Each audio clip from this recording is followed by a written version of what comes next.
Hello mga ka-farm, it's morning. Simpleng buhay lang sa farm, di ba? Kayo din ba yung nakakasatisfy na mapanood yung mga alaga natin na kumakain?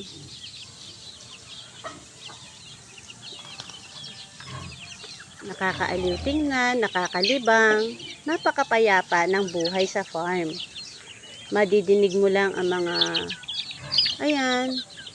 shop ng sisi, tilaok ng manok, huni ng ibon, oink-oink ng baboy.